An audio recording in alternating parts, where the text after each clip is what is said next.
Hello everyone, আসসালামু আলাইকুম। আশা করছি সকলেই খুব ভালো আছেন। আজকে আমি আপনাদের সাথে খুবই সিম্পল এবং মজাদার একটি ডিমের কোরমার রেসিপি শেয়ার করতে যাচ্ছি। এই রেসিপিটি আমি ঘরে থাকা অল্প উপকরণ দিয়ে তৈরি করেছি। আপনারাও ঘরে থাকা অল্প উপকরণ দিয়ে এই রেসিপিটি খুব সহজেই তৈরি করে নিতে পারেন। প্রথমে আমি 5 থেকে 6টি ডিম সিদ্ধ করে নিচ্ছি। ডিমগুলোকে আমি 4 থেকে 5 মিনিট হাই হিটে ভালো করে সিদ্ধ করে নিচ্ছি। ডিমগুলো সিদ্ধ হয়ে গেলে এবার ডিমগুলোকে আমি এক এক করে ভালো করে খোসা ছাড়িয়ে নিচ্ছি।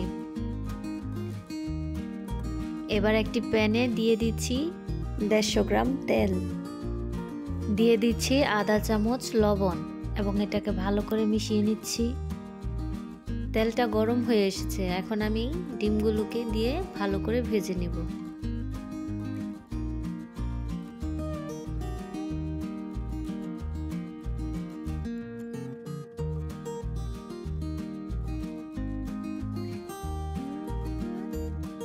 ডিমগুলো ভাজা হয়ে গেলে এই তেলের মধ্যে আমি দিয়ে দিচ্ছি গরম মশলাগুলো।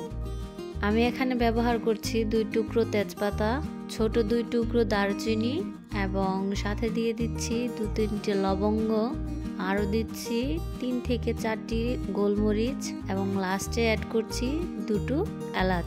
এখন আমি মশলাগুলোকে একটু ভেজে নিচ্ছি এবং সাথে দিয়ে দিচ্ছি 1 কাপ পরিমাণ পেঁয়াজ কুচি এবং পেঁয়াজটাকেও আমি কিছু সময় নিয়ে ভালো করে ভেজে নিব।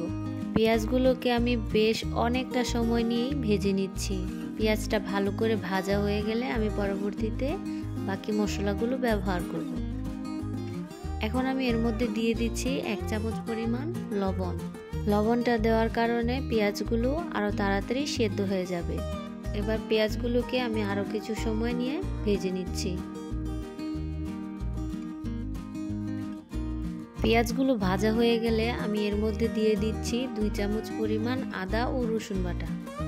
আদা এবং রসুনের পরিমাণটা আমি সমপরিমাণ করে নিয়েছি। এখন এগুলোকে ভালো করে ভেজে নিচ্ছি যাতে করে এদের কাঁচা স্মেলটা চলে যায়। মশলাটা ভালো করে ভাজা হয়ে গেছে, এখন আমি এর মধ্যে দিয়ে দিব আধা চামচ ধনে গুঁড়ো ও আধা চামচ জিরে গুঁড়ো। দিয়ে দিচ্ছি 2 চামচ পরিমাণ টমেটো সস। এখন আমি মশলাটাকে একটু নেড়ে চেড়ে নিচ্ছি যাতে মশলাটা লেগে না যায়।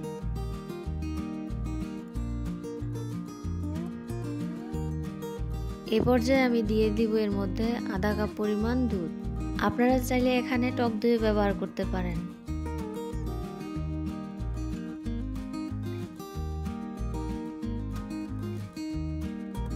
দেখুন দুধটা অ্যাড করার পরে মশলাটার কালারটা কি সুন্দর হয়ে এসেছে।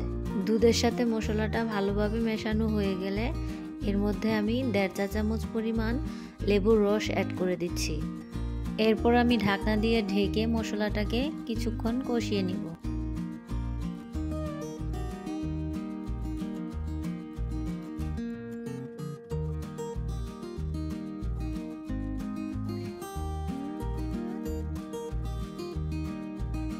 মশলাটা কষানো হয়ে গেছে, এখন আমি এর মধ্যে 1 কাপ পরিমাণ পানি অ্যাড করছি।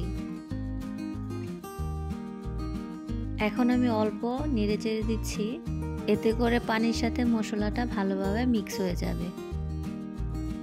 এর মধ্যে এখন আমি দিয়ে দিচ্ছি ডিমগুলো দেওয়া হয়ে গেলে এর মধ্যে আমি দিয়ে দিব 5 থেকে 6টি কাঁচামরিচ।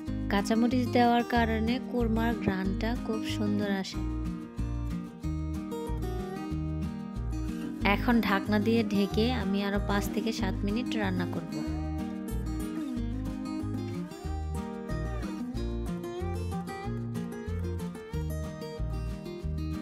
কিছু সময় পর আমি একটু নেড়ে চেড়ে দিচ্ছি যাতে করে তলানিতে লেগে না যায়। এখন ঢাকনা দিয়ে ঢেকে আরো কিছুক্ষণ সময় আমি কষিয়ে নিচ্ছি।